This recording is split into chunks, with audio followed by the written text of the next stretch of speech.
बताएगा। हमारे प्रभु ईसा मसीह की जय।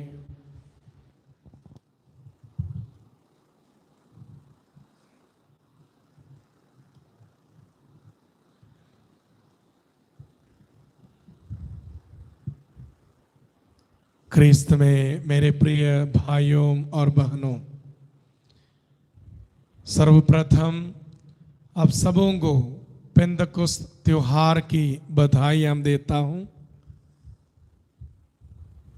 जैसा कि हम सभी यीशु मसीह के शरीर के अंग हैं, इस शरीर का जन्म आज के दिन हुआ, इसलिए हम एक दूसरे को भी हैप्पी बर्थडे बता सकते हैं, क्योंकि हम लोग प्रभु का शरीर है, पवित्र कलीसिया है।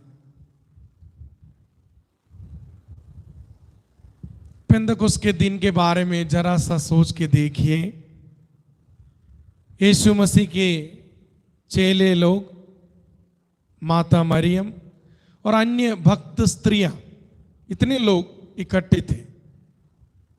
प्रेरित चरित ग्रंथ के पहला अध्याय में ये बताते हैं कितने लोग वहां थे।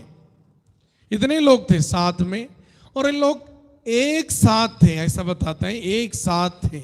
वे लोग प्रार्थना कर रहे थे, और उसी समय 50वां दिन जब पूरा हुआ, पवित्र आत्मा उनके ऊपर उतरता है।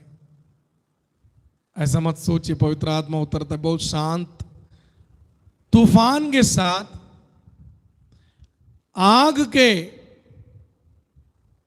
बरसने के समान, आग जीभ जैसे टुकड़ों में बटे हुए वो एक एक के ऊपर ठहरा, और उन लोग पवित्र आत्मा को स्वीकार करते हैं। करने से क्या होता है, हमने पढ़कर सुना, भिन्न भिन्न भाषाओं में बात करना शुरू किया। मतलब बाइबल में हमने पढ़ा 16 देशों से, प्रांतों से आए हुए लोग थे। 16 देशों से आए हुए लोग थे, सबके सब ज्यादा यहूदी लोग थे। तो मत सोचिए सभी लोग एक ही भाषा बोलने वाले थे, क्योंकि उन लोग बहुत सारे सालों से, वर्षों से अलग अलग प्रदेश में रहने वाले थे। फिर भी उनकी प्रथा के अनुसार उन लोग यरूशलेम देवालय में आकर, मंदिर में आकर धन्यवाद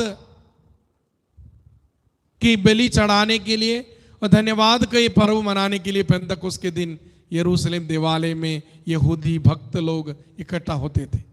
लेकिन वे लोग एक दूसरे की बात को नहीं समझते थे, क्योंकि एक एक जन अलग अलग भाषा बोलते थे।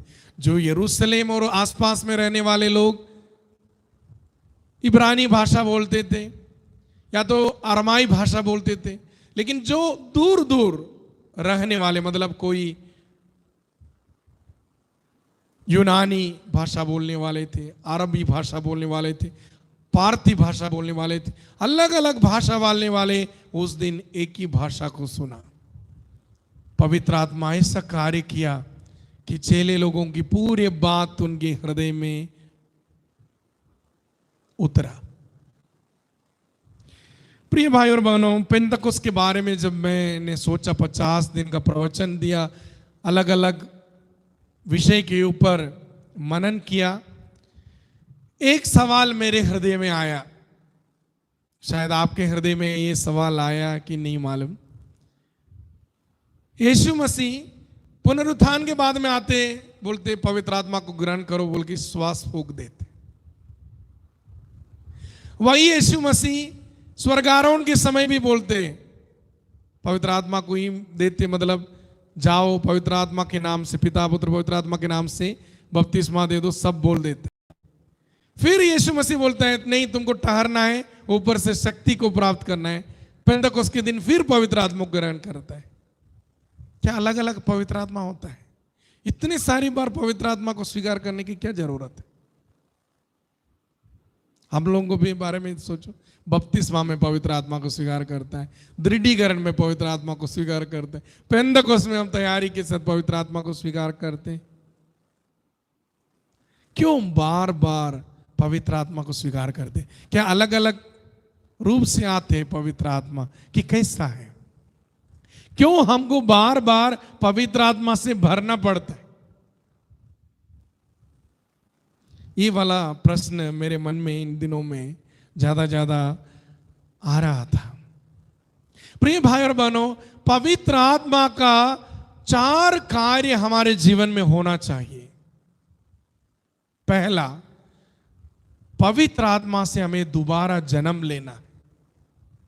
दूसरा, पवित्र आत्मा से हमें भरना है। तीसरा, पवित्र आत्मा की अगुवाई में हमको चलना है। चौथा, पवित्र आत्मा की शक्ति से हमें भरना है। अब ये अलग अलग कैसे हो गया? मैं सोच रहा था तो मेरे को एक उदाहरण प्रभु ने दिया। एक गाड़ी के बारे में सोचो। पिछले दिन मैंने एक वीडियो देखा। उस वीडियो में एक बहुत सुंदर गाड़ी, सामने से देखने से सुंदर गाड़ी, बस बहुत अच्छा कलर सब, पेंटिंग सब किया। मैंने सोचा ये बस चलने लायक बस है। फिर उसने वीडियो को घुमाया तो वो बस क्या था, एक प्रतीक्षालय था जहां पर लोग बस की इंतजार में बैठते हैं। सामने से बस जैसे बनाया, साइड से और पीछे से जाने से अंदर कुछ नहीं है, खाली बैठने का कुछ जगह छोड़ा है। वो केरल के एक गांव में वहां के लोग मिलकर एक पुराना बस को लाके पेंट मार के उसके अंदर का सब कुछ निकाल दिया और खाली बैठने का जगह छोड़ा, और वो वेटिंग शेड है, प्रतीक्षालय। एक गाड़ी तब तक चलने लायक नहीं होगा जब तक उसके अंदर इंजन ना हो। तो सबसे पहले पवित्र आत्मा से दोबारा जन्म लेना बोले से, पवित्र आत्मा को स्वीकार करना बोले से, हमारे जीवन रूपी गाड़ी में इंजन चाहिए। मनुष्य को प्रभु ने कौन सा दिन बनाया था? 6th डे ना, 6ठे दिन ना प्रभु बनाया। और जानवर को कौन सा दिन बनाया? कौन सा दिन जानवर को बनाया था? जानवर को भी 6th डे में बनाया था, 6ठे दिन में बनाया था। मतलब जानवर और मनुष्य में क्या फर्क था? एक ही फर्क था, मनुष्य में प्रभु ने सांस फूंक दिया था, आत्मा को दिया था। और जब ये आत्मा नहीं रहता है ना, मनुष्य जानवर से भी खतरनाक बनता है।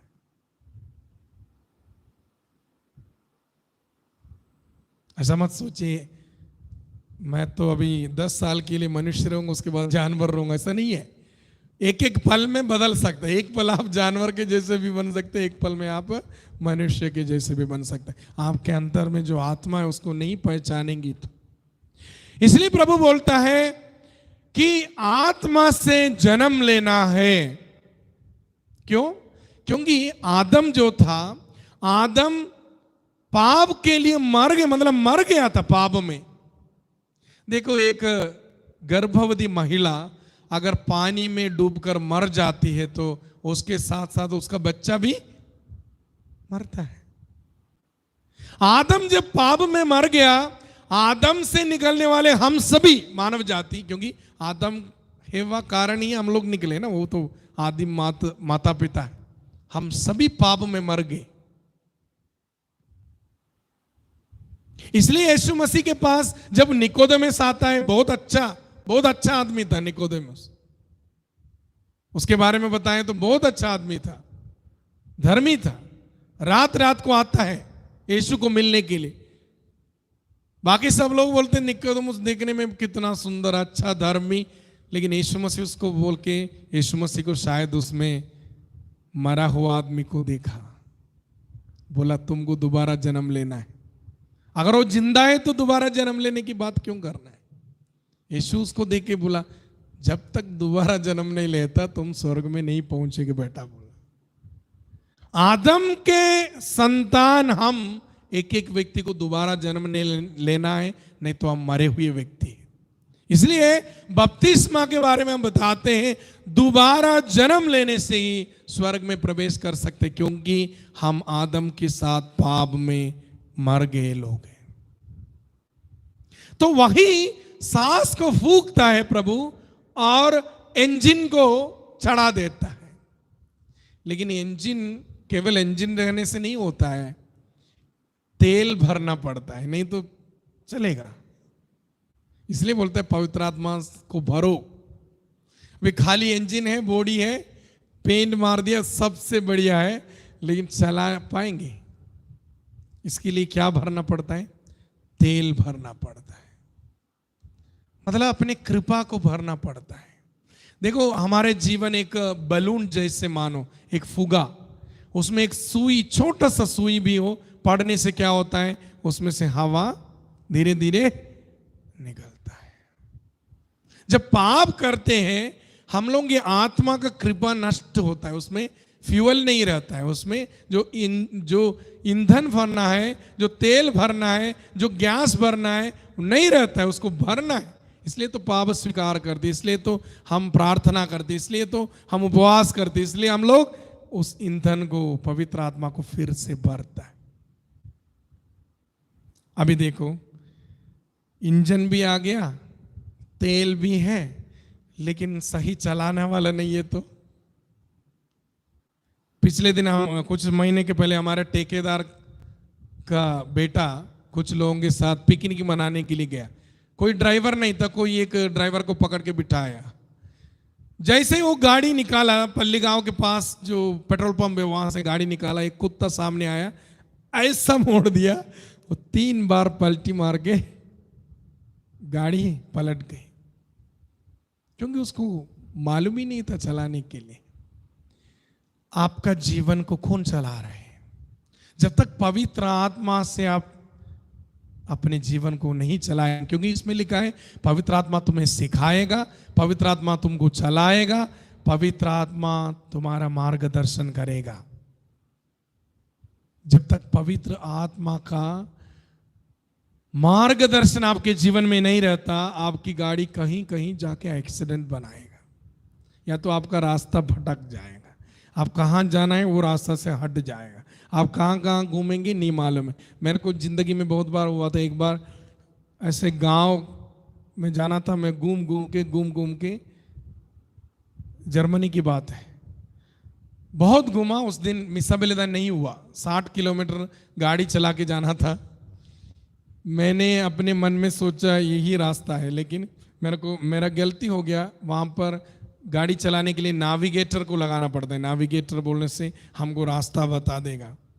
तो मैं गलत रास्ता पकड़ा, घूम के आखिरी में 2 घंटे के बाद वापस आ गया। और उस दिन वहाँ पर मिसा बेलेदा नहीं हुआ।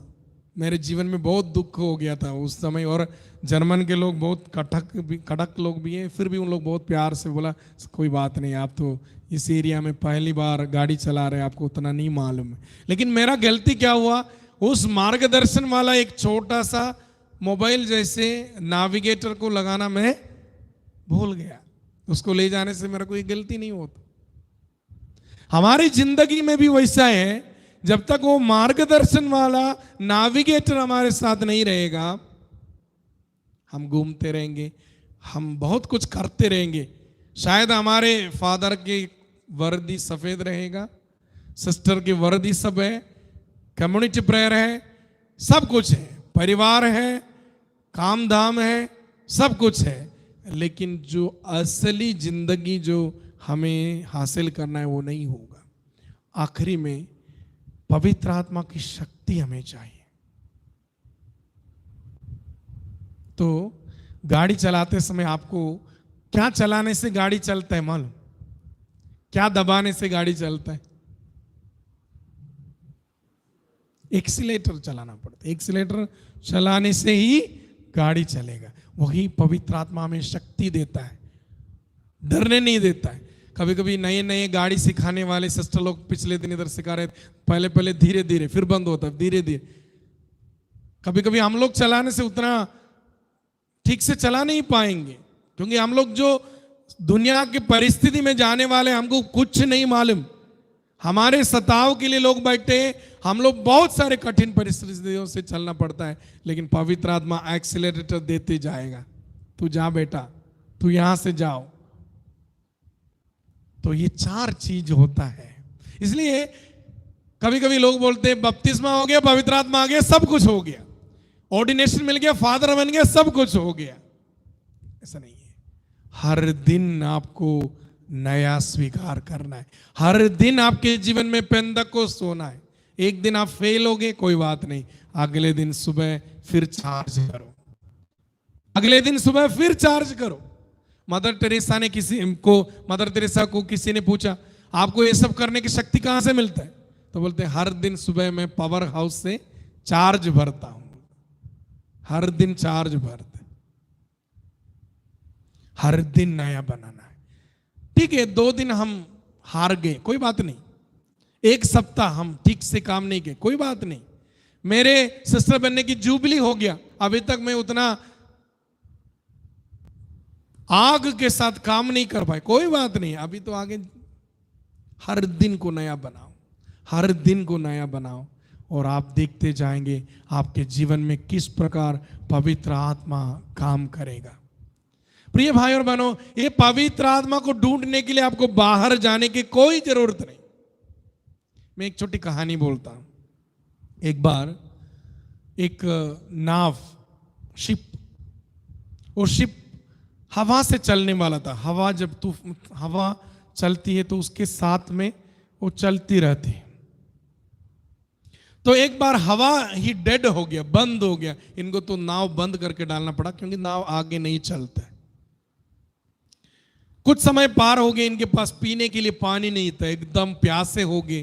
क्या करेंगे, पानी नहीं है, नाव भी नहीं चल रहे, क्या करेंगे सोच के इन लोग ऐसे बहुत दुखी होकर नाव के अंदर थे। तो दूसरा एक नाव आ रहा था। वो नाव तो हवा से चलने वाला नहीं था, इंजन से चलने वाला था। वो नाव को आते समय इन लोग चिल्लाने शुरू किया, पानी दे दो हमको पीने के लिए, हम लोग बहुत प्यासे हैं। तो उस नाव के कप्तान ने जोर से चिल्लाया, अपनी बाल्टियां उतारो और खुद पी लो बोले। तो इन लोग बोले क्या बोल रहे, ये तो पागल तो नहीं हो गए। फिर चिल्लाए, पानी नहीं है, पानी दे दो, हम प्यासे मर रहे, अपनी बाल्टियां उतारो। तो इन लोग बाल्टियां उतारा, पानी खींचा, पिया, मीठा पानी था। क्योंकि अमेज़न करके एक इलाका है, वहां का पानी मीठा रहता है। और ये लोगों को खुद मालूम नहीं है, अपने नाव उसके ऊपर खड़े। और दूसरे नाव के कप्तान बोल रहे, बाल्टी उतारो, खुद खींच लो पानी और पी लो। पवित्र आत्मा हमारे अंदर है, लेकिन हम पहचानते नहीं। हम उसके लिए ढूंढते रहते, कहां कहां घूमते रहते। अंदर की आत्मा को पुकारो। और एक और चीज मैं बताता हूं, आप ऐसा मत सोचिए आप लोग एक बार ऐसे पवित्र आत्मा आ गया, मेरा जीवन ठीक हो गया, परफेक्ट, ऐसा नहीं होता है। हर दिन आप गिरेंगे। हम बच्चे जैसे, हम लोग अच्छा करने के लिए सोचेंगे, गिर जाएंगे, फिर हमको दुख आएगा, मेरे को ऐसा करना नहीं था। और बाकी लोग क्या करते मालूम, मैं तो अक्सर देखा हूं, मेरा ही परिवार के एक व्यक्ति था, उसको विनती उपवास के लिए भेजा, क्योंकि वो बहुत पीता था। वो सुधर जाए बोल के विनती उपवास में भेजा। आने के बाद 1 सप्ताह बहुत बढ़िया था, उसके बाद फिर पीना शुरू किया। तो बाकी लोग क्या बोला मालूम, ये विनती उपवास वगैरह क्या है, ये सुधरने वाला है, ये तो ऐसा ही है बोल दिया। हम लोगों के जीवन में भी ऐसा होगा। हमको देख के दूसरे बोलेगा, हाँ ये बहुत, अभी मेरे को देख के कुछ लोग बोलते हैं ये तो बहुत प्रवचन मारते रहता है, बोले सही है ना, मैं फिर गिर जा सकता हूं, आप भी गिर सकते हैं। पवित्र आत्मा एक बार आया बोले से हमेशा आप एक संत व्यक्ति बनने का इच्छा तो है, लेकिन जैसे पौलुस बोलते हैं हमारे अंदर में एक दूसरा शक्ति भी बैठा है। जब तक उसको उठा के नहीं फेंकेंगे, जब तक उससे लड़ाई नहीं करेंगे, हम अच्छा से नहीं जी पाएंगे। इसलिए प्रिय भाई और बहनों, आज आप फिर से प्रार्थना करो पवित्र आत्मा से भरने के लिए। हर दिन प्रार्थना करो, हर दिन एक पेंतकुस्त होना है अपने जीवन में, ताकि भले हम कभी कभी